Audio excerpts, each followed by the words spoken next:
invite now our next group of panelists up, which is, and I'll introduce them as we go. I'd like to invite Carrie Owens, who is the West Side Yo Center Manager from the Mayor's Office of Employment Development.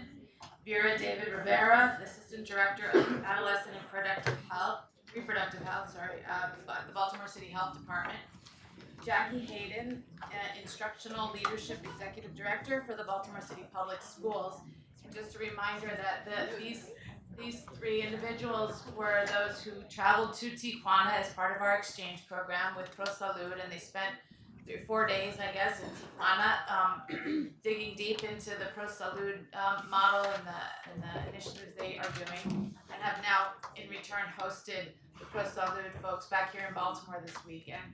So they're going to be able to provide some insights into that exchange. And I'd like to introduce as well Sarah Mumford from the Annie E. Casey Foundation, who is going to also help facilitate this conversation with them. So I'll pass it over to you, Sarah. Thanks so much. Great. Thank you so much. Welcome to Casey again. Pleasure to host today's event and to partner with the International Youth Foundation. This has been a tremendous event, so thank you all for coming out today. So I'm pleased to facilitate this session with the folks here. So if you wouldn't mind, if we could start with, if you could just do a short introduction, we'll kind of go down the road along the line here. Introduce yourself, your role, and then what was kind of some of the biggest surprises or things learned in participating in the learning exchange with Pro Salud. So turn it over to you. Good afternoon. I'm Carrie Owens. I'm a program manager with the Mayor's Office of Employment Development, and I run the West Side Yo Center.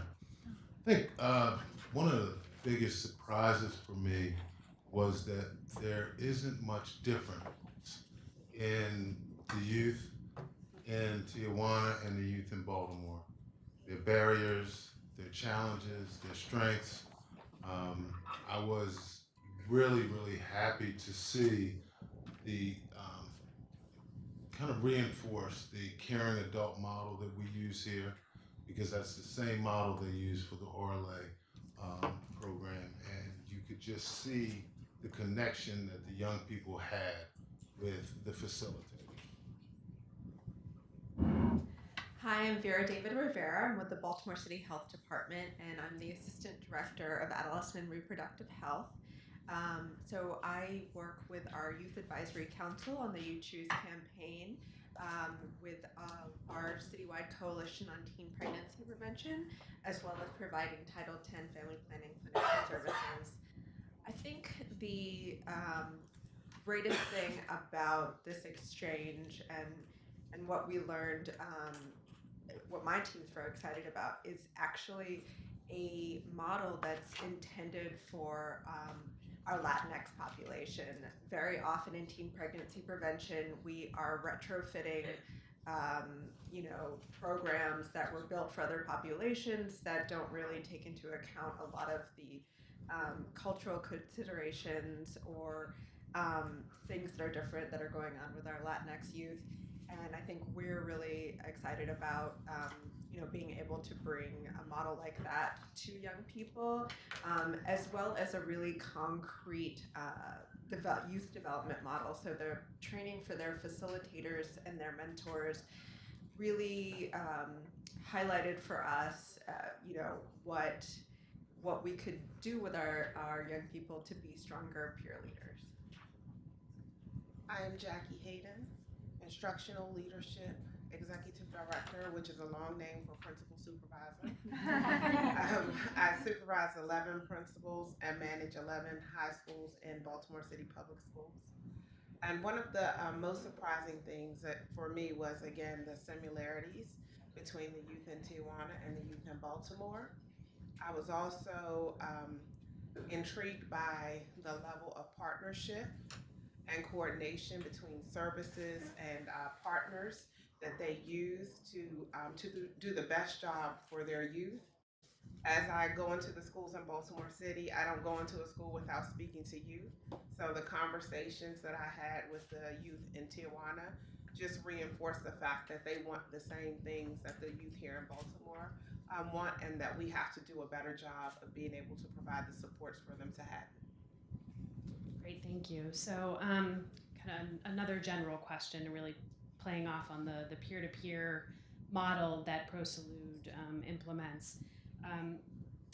In learning more about that, what potential opportunities do you see either in your work currently around kind of peer-to-peer facilitation, or among other city providers for a peer-to-peer model, or perhaps what are you already doing in that space? So, Carrie? Well, what I would like to implement is the Orale program and use peers. However, as many of the educated young people who spoke earlier said, our young people need to be able to survive. And in order to do that, we need to give them a position and a voice. And you can't expect them to straddle the fence. If this is their job, then they need to be paid for that job and trained well so that they can actually jump in with both feet. Vera? So our Youth Advisory Council has been working with us for 5 years, and I think that their role within teen pregnancy prevention has evolved over time. I think we've really seen, what the concerns about youth tokenism is, like really, creating our entire plans and then just bringing it to them and saying, like, well, does this look okay to you? And I think what was exciting about this model is really moving to the next phase in terms of training them in those leadership skills to be able to sit at the table with adults and steer policy in a more informed way. One of the programs or partnerships with Baltimore City Public Schools is the Peer Group Connections through the Center for Supportive Schools, and we are expanding that program. That program has 12th graders that mentor incoming 9th graders, and we're able to get more grant monies to be able to expand that into the middle schools as well, so that students are better prepared for the transition into high school. But what I like best about the Peer Group Connections program is that it models some of the peer training for Raleigh. And one of the things that I know is that when you're dealing with youth, you have to have people who can reach them and who can understand them. And so the tremendous training that they have, every peer mentor that we met when we were in Tijuana, they were very polished, they were committed to the work that they were doing, they were very passionate about it, and they were respected by the youth in the program. And so I think that making use of the additional grant funds and continuing the Peer Group Connections program is one step for Baltimore City Public Schools to model that program. Thank you. I guess I'll pose this to probably both Vera and Jackie. So recent funding cuts to the Health and Human Services budget are potentially putting teen pregnancy prevention programs in jeopardy at a time when progress is being made with teen pregnancy rates in Baltimore down 44%.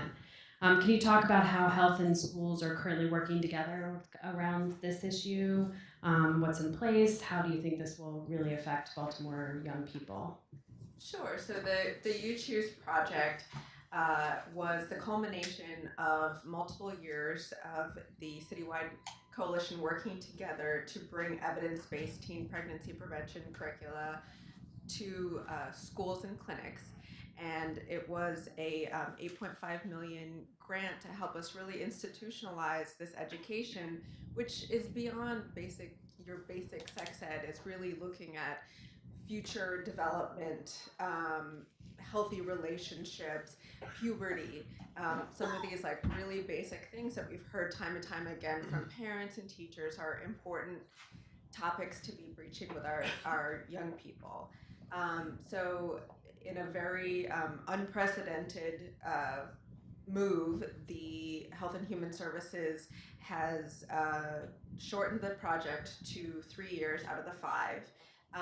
And it has thrown off our reach to we're working with 11 different partners across the city. Last year, we reached a third of all high school students. And by the end of this year, we should reach all 7th, 8th graders and 9th graders with this evidence-based teen pregnancy prevention. I have to throw major kudos to the schools. They've always been committed to health education and making sure young people receive this. But I think we're doing a major scramble right now just to ensure that our young people can really access this education going forward.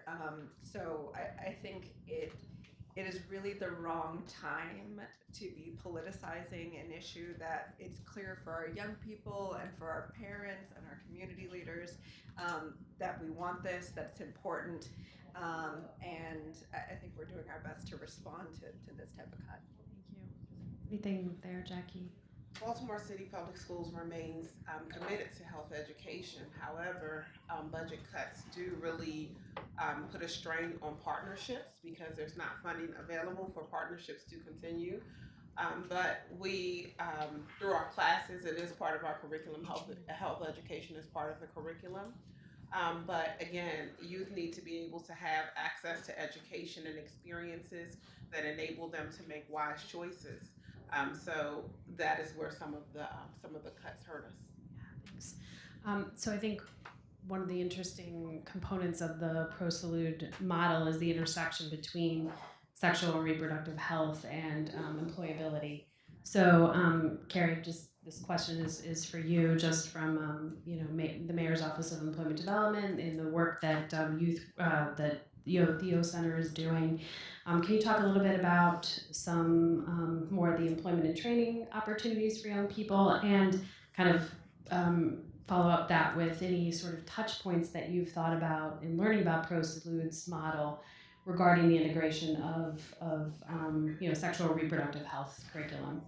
Yeah, well, a couple of the things that we are doing and we've been doing for probably maybe the last 2 years, one of which is our tryout employment program, where we bring young people in and we give them job readiness.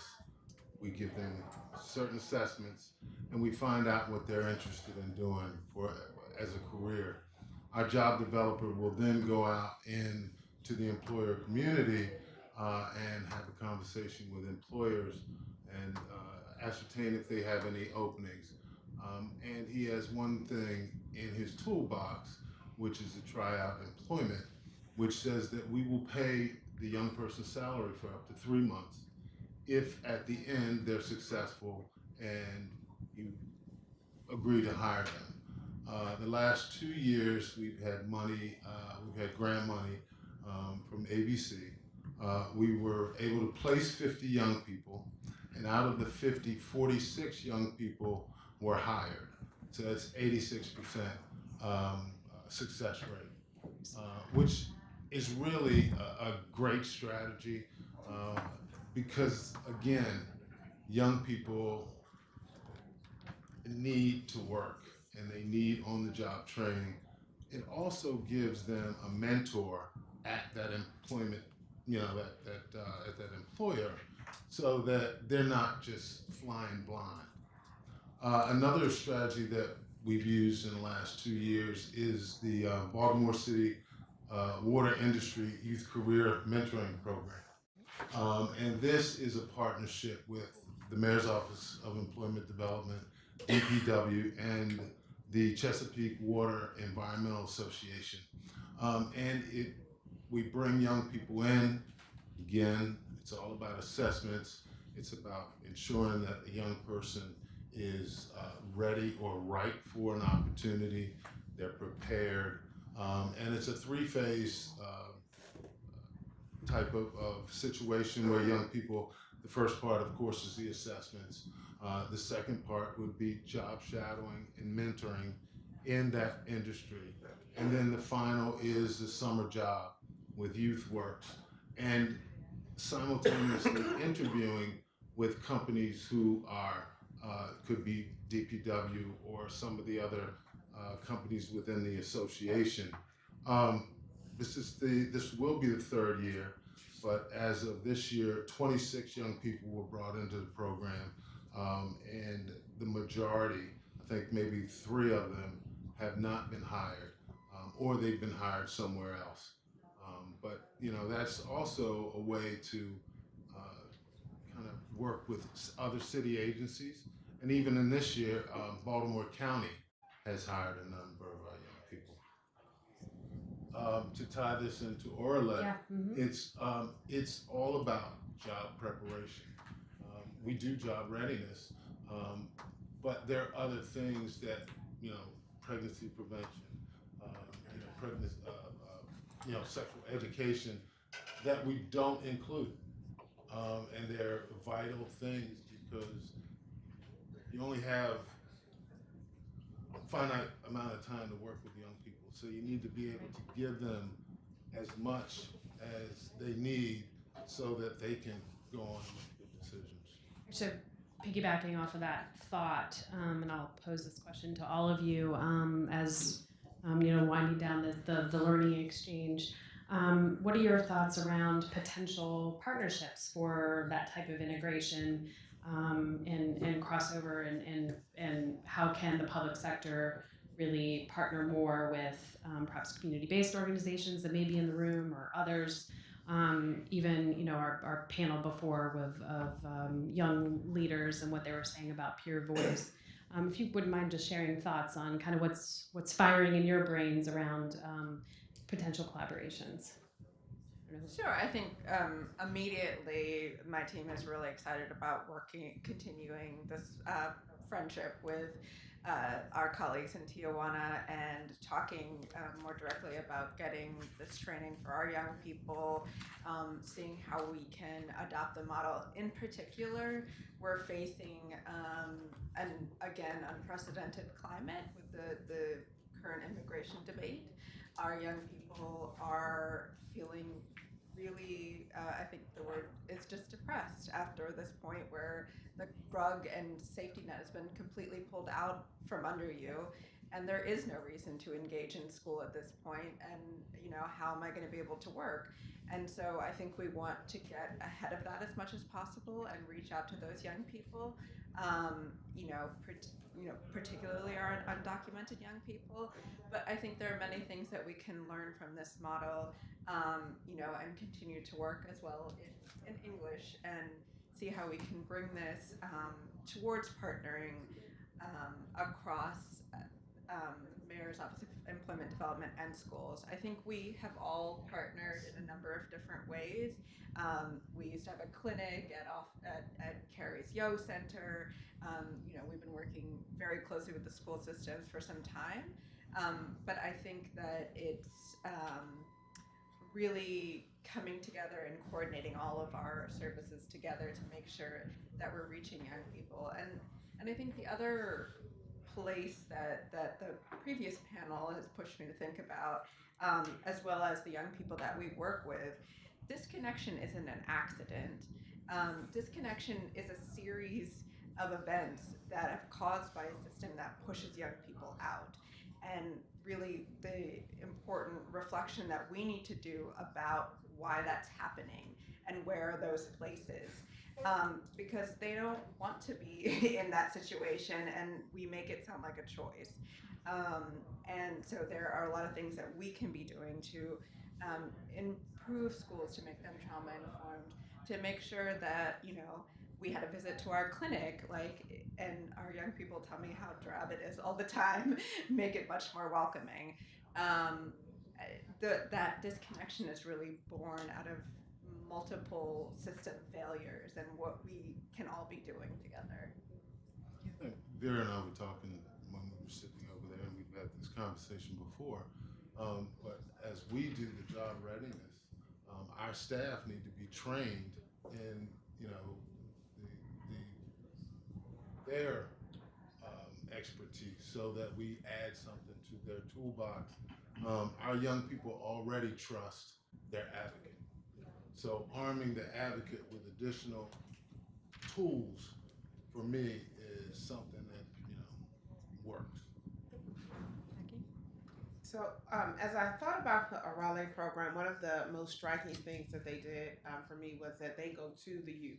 They go to the places where the youth are, where the opportunity youth are to find them. And while we do reconnection efforts through the schools, I was constantly thinking about what are we doing or what more can we do to go to the youth, to find where they are, to reconnect them to education, to reconnect them to counseling services, to reconnect them to all kinds of things so that they want to participate in job employment services, and also extending the classroom and making different choices for those students. We visited a high school that's open 7 days a week when we were in Tijuana, and they have different shifts. So students can work and they can go to school. They can go to school on a schedule that fits them. And so I'm constantly thinking about ways that we can implement those type of programs here in Baltimore. Fantastic, thank you. So we'd like to open up for some Q&A.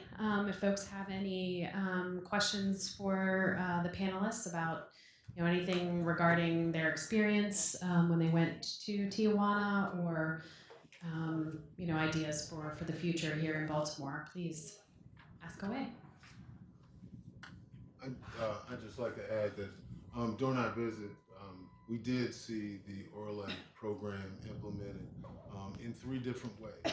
One was the out-of-school youth, one was in-school youth, but another aspect was in a substance abuse rehabilitation center, a residential center, which I thought was very, very interesting, and it kind of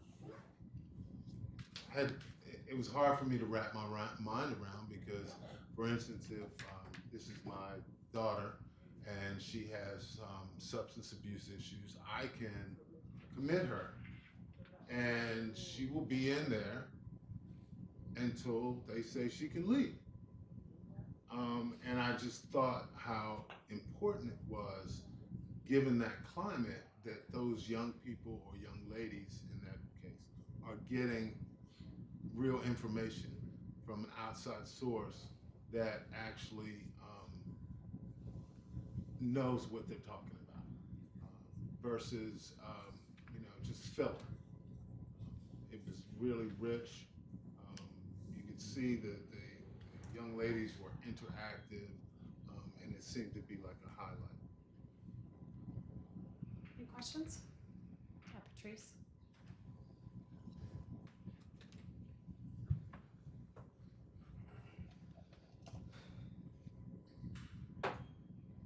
Good afternoon, Patrice Cromwell from Annie Casey, and had the pleasure of working with International Youth Foundation on our exchange and learning process. One of the things in talking to Marla from Pro Salute, she gave so much of a sense of the peer-to-peer mentoring. And I'm wondering, for Baltimore, are there funding streams and ways that we can engage more young people in that capacity in a larger scale way, especially picking up certainly on some of the suggestions of the previous panel? Again, for me, it's about being able to help a young person sustain themselves. So if you want them to gain this skill and be able to pass it on, we need to put our money where our mouth is. We need to be able to, have this as a job for them, and make sure that it's a structured job so that they can take those skills at the end of a year, 6 months, whatever it is, they can take that on to another position and go in much further than just at the door. I mean, I think it may require some soul searching from us in Baltimore. If very often success is defined as leaving Baltimore for our young people, that's your best shot. Get out of here. How do we then build a cohort of young people to mentor other young people here? I think that will be a challenge, knowing that even with all the great institutions we have in the city, many of those young people, in those institutions are not local. And so what does that mean to come back and connect with kids here? I'd love to see it, but I think we will have a challenge in attracting young people and retaining them in a city that's struggling to, you know, stay afloat.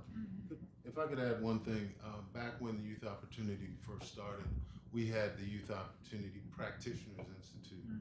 And what we did was we identified members. We call our participants members. Some may call them participants. However, we identified members who were engaged and who actually wanted to do this kind of work. And we set a training up, and those young people trained for a job as an advocate in our center. And we hired a number of them. And fortunate for Baltimore City, a number of them are still working in organizations that serve Baltimore City youth. And that's the kind of thing that we need to do. We need to grow, grow the young people that were on this panel before.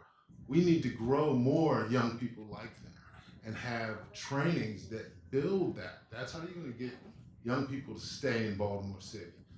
You're going to, you have to give them what they need so that they see that they're making a difference and they can make a difference. Jackie, any thoughts around that?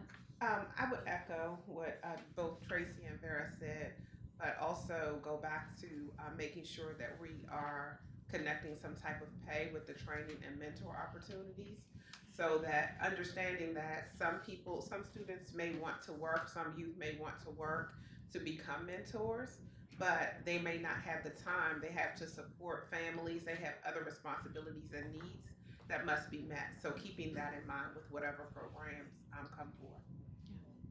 Great, thank you. Any other questions from the audience? And even if you, please. So hi, I'm Kristen Mari, and I'm from Johns Hopkins School of Public Health. And I'm not here to represent Hopkins right now, but we actually have started an initiative through the Bloomberg School around disconnection. And we're going to be having a big symposium December 6th. But before that, we have a youth advisory board.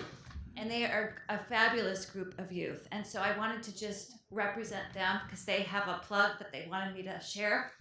And on November 11th, on Saturday, they are going to organize their own youth retreat. And just to echo what I've been hearing you say, is they want to be a resource for youth. And so they would love, one of the missions for the youth retreat is that they want to change the mindset so that you think in terms of thriving instead of just surviving. That's their motto. And so I just want to, if any of you have other connections to youth, they want to have at least 100 there.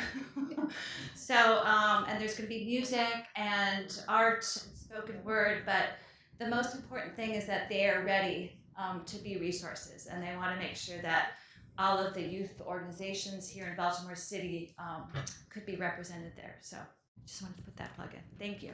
Thank you. Great. Any other last minute questions? Okay, I think we'll end the panel just really quickly. Just one final question for our panelists. If you could, and you have kind of integrated these in throughout your comments, but what would you say is the number one takeaway from this experience that you'll apply to your work, maybe right away, or in the near future? I mean, in closing, I do want to thank so much our colleagues from Tijuana to taking the time to come visit us here and for hosting us in Tijuana. I think it was inspiring to see their dedication and commitment, as well as this much more holistic approach, this sort of whole child understanding that I hope that we can replicate in some ways here. I mean, I think talking about the alternative schools and meeting kids where they are, there were a lot of just great things that they were doing to pound the pavement and re-engage these young people that I hope we can duplicate in some way. I would agree with that. Although, just be quite honest, the biggest quote unquote blessing for me was to see myself as a mentor back when I started in 19 or whatever that was, and just see their enthusiasm, and then see it in the faces of the young people is really, really energizing. And I said that to the mayor of Tijuana, and I've said that to everybody else. I mean, they really do a good job, and it's something we'd like to replicate. One of the things that's buzzing right now for Baltimore City Public Schools is the Blueprint for Success. And two of the tenets under the Blueprint for Success are student wholeness and leadership. And so looking at the trip, recalling the trip, just thinking about the fact that peers can be great leaders to reach youth and to help to guide them, and also seeing such a great example in the Orale program of serving the whole child. And so my hope is that we can replicate more of that in Baltimore City Public Schools so that we can really be a support for our students. Thank you so much, Carrie, Vera, Jackie, for your time and just your thoughts on the experience and so forth. So big round of applause for them.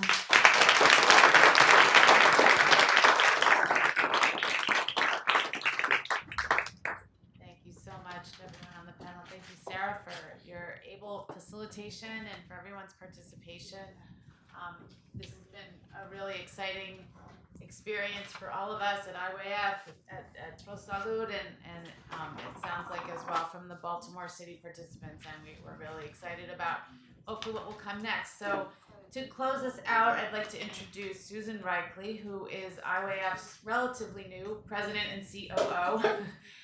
Susan spent many years of her career, 25 years at United States Agency for International Development, and we're thrilled that she's now at IWF, and she'll just provide some closing remarks for us.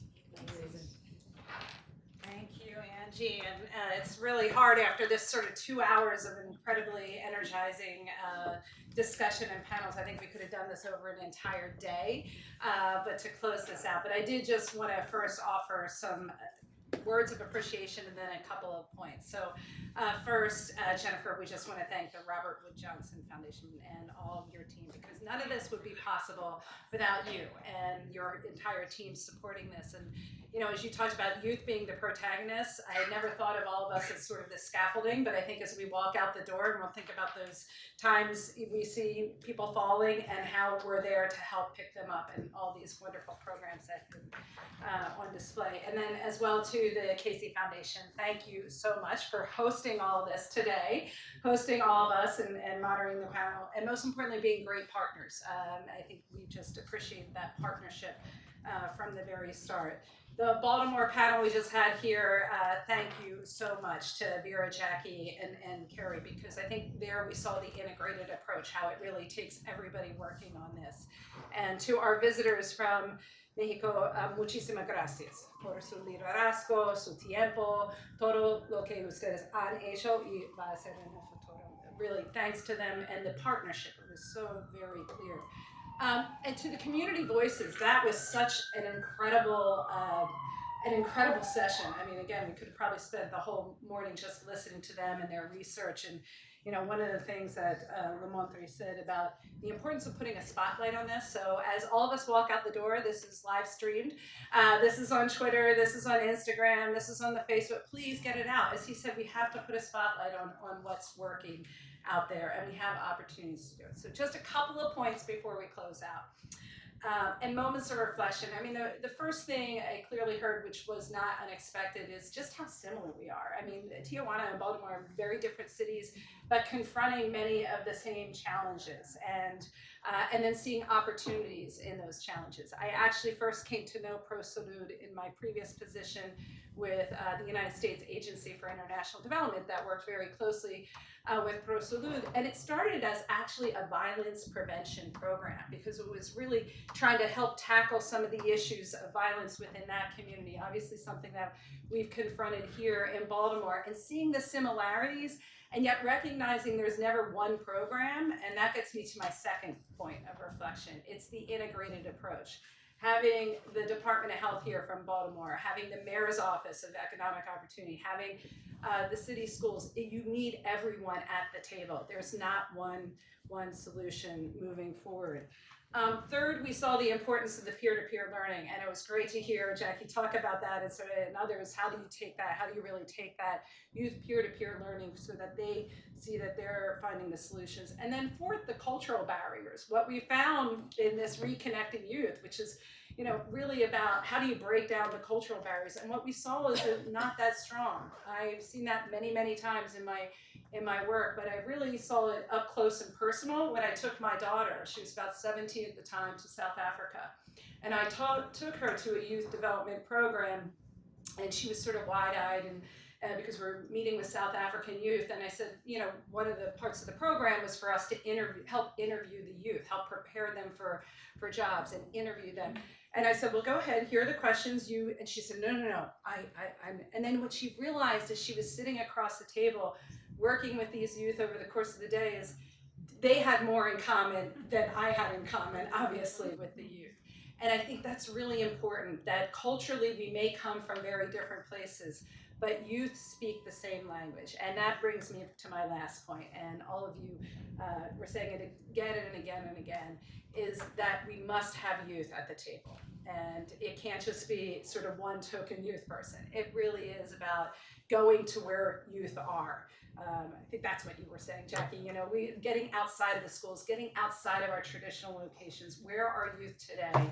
And really nothing about them without them. So while there's been a lot of learning, and this is the closure of this sort of first exchange that we've had both in Tijuana as well as here in Baltimore, this is not at all the conclusion. This is really about how do we move forward, and I think you all talked about it, particularly our teams from Mexico and from Baltimore, about how we actually turn these ideas into action. So just a big round of applause also to all of you for staying.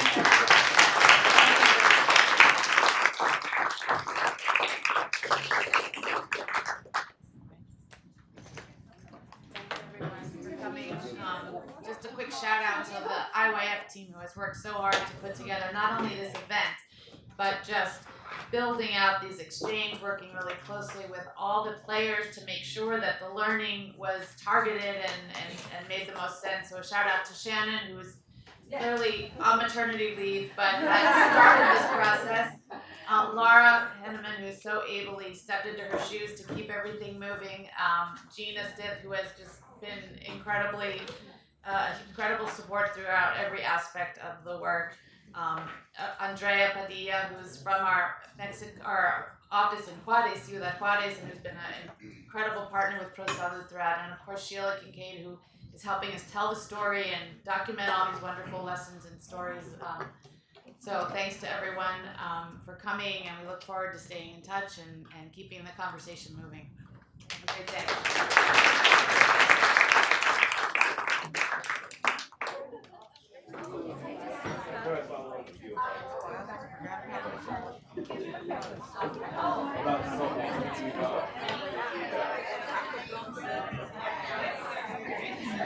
For the morning.